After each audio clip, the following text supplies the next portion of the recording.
4 মাস 14 দিন, ঠিক আছে।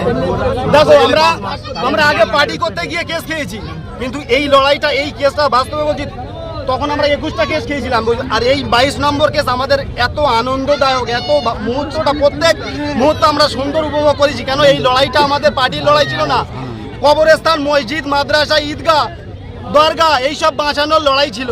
সেই জন্য যদি আমরা কেস খেয়েছি 4 মাস, কেন যদি 4 বছরও আমাদের এইভাবে থাকতে হতো, আমাদের কোনো অসুবিধা হতো? ক্যানিংয়ের কোন এক নেতা বলছে জেলে পচিয়ে মারবে কারিমুল ইসলাম ও ওহিদুল ইসলাম, কি বলবেন? আমরা পাঁচিল টপকে পালাই?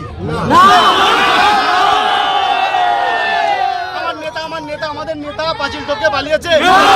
ধর্মতলার বুকে দেখবে পুলিশদের তাড়া করে এরকম করে আমাদের ছেলেদের যারা ছিল তাদের বাঁচায়, তাদের যে আমার ধরো, আমার ছেলেদের নয়। কেন আমার নেতা শিখিয়েছে যে আমি পাঁচিল টপকে পালাইনি। আর ফোনগুলো পেয়েছে? আমরা সেই নেতার আদর্শ, আমরা পালাই না, সামনে দাঁড়াই। দেখো এই জন্য তো নওশাদ সিদ্দিকী বলেছে যে পাঁচিলের হাইট কমাতে হবে, আমাদের দাবি মানতে হবে।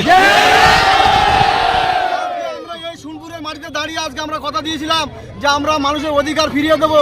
যারা মসজিদ, মাদ্রাসা, ওয়াকফ সম্পত্তি নিয়ে আমরা লড়াই করছিলাম, আমরা অধিকার পিছিয়ে পড়া মানুষের জন্য আমরা অধিকার করছি, তার জন্য আজকে আমরা জেলে গিয়েছিলাম, তার জন্য আজকে আমরা এই 5 মাস মতন আজকে বাড়ি ছাড়া ছিলাম। এতে কি আমাদের কি হবে? আমাদেরকে ধমকানি দিয়ে, চমকে দিয়ে আমাদেরকে দমানো যায়নি। আর ভাঙড়ের মাটিটা হলো সব থেকে আইএসএফের শক্ত ঘাঁটি। বুঝিয়ে দেবো ওই মোল্লা সাহেবকে, একটু একটু করে দিচ্ছে তো, এত পাচ্ছে কেন? অনেক তো উন্নয়ন করছে, আজকে কোথায় গেল? আজকে ভাঙড়ের মানুষকে এত অরাজকতা চালিয়ে যাচ্ছে কেন? আজকে ভাঙড়ের মানুষকে কেন এত হয়রানি করানো হচ্ছে?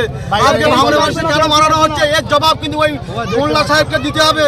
আর নবাব নিয়ে বসে বসে বড় বড় কথা বলবে, এটা বাংলার মানুষ নেবে না, এই ভাঙড়ের মানুষ। আপনারই এই বাজারে এসে, সোনপুর বাজারে শওকত মোল্লা বলেছিল বাজারে ঢুকতে জমানো জব্দ হয়ে যাবে কোন এক নেতা, আপনার নিচেনা করে বলেছে, কিন্তু আপনি সেই বাজারে এসে দেখালেন। কি বলবেন? চুনকানি না জুতো ভিজিয়ে মারলেন শওকত মোল্লাকে? নামটা ভালো করে উচ্চারণ করে, ঠিক আছে? যে ভাঙড় আমাদের মানে আমাদের। আমরা যদি মনে করি যে কালকে চৌমাথা ঘটকপুকুরিকে বসবো, কারু ক্ষমতা নেই ঘটকপুকুর পারাবার। আওয়াজটা শোনো খালি, আমাদের পয়সা দিয়ে নিয়ে যেতে হয় না। 200 টাকা করে দেওয়া আছে, যদি বলি 10 টাকা 20 টাকা বার করে একটু সারা শুনবো, আমাদের মিটিং টাকা দিতে হয় না। এই যে আমরা বাড়ি আসছি, আমাদের টাকা দিয়ে ভাড়া করে নিয়ে যেতে হয় না। সকাল থেকে অপেক্ষা করে আছে কখন বাড়ি আসবে। এইটাই হলো আমাদের আদর্শ, এইটাই হলো কিচ্ছু করিনি রাজনীতিকে, এইটাই আমরা অর্জন করতে পেরেছি, মানুষের সম্মান, আর কিচ্ছু না। মানুষের ভাঙড়ে তাহলে কি টিএমসির অস্তিত্ব শেষ? সেই ভুল বকছে কি শওকত মোল্লা, কি বলবেন? অস্তিত্ব শেষ কি? অস্তিত্ব আছে।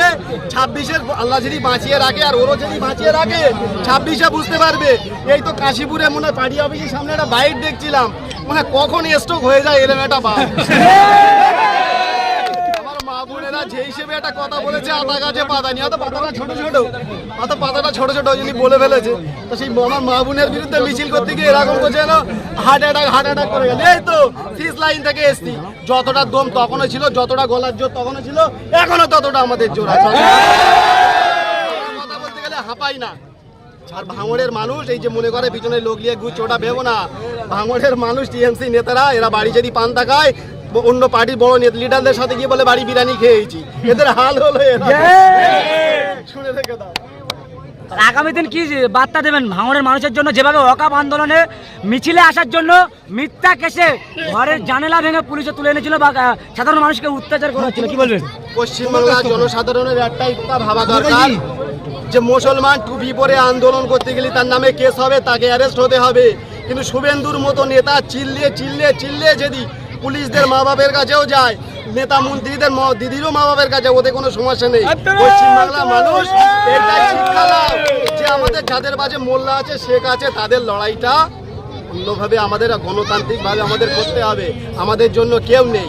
এই নওশাদ সিদ্দিকী ভাইজান, আমরা একটা বারুদ, একটা ছোট্ট দেশলাইয়ের কাঠি আমরা পাঠিয়েছিলাম বিধানসভায়, সে এখন অ্যাটম বোম হয়ে ফাটছে। অ্যাটম কি বলবেন? শওকত মোল্লা আপনার অঞ্চলে কিছুক্ষণ আগে মিটিং করছে, যখন শুনলো কারিমুল ইসলাম বা ওহিদুল ইসলাম এই মাঠে আসছে বা এই ময়দানে সোনপুর বাজারে, তার আগেই শওকত মোল্লাকে এখান থেকে বার হয়ে যেতে হলো।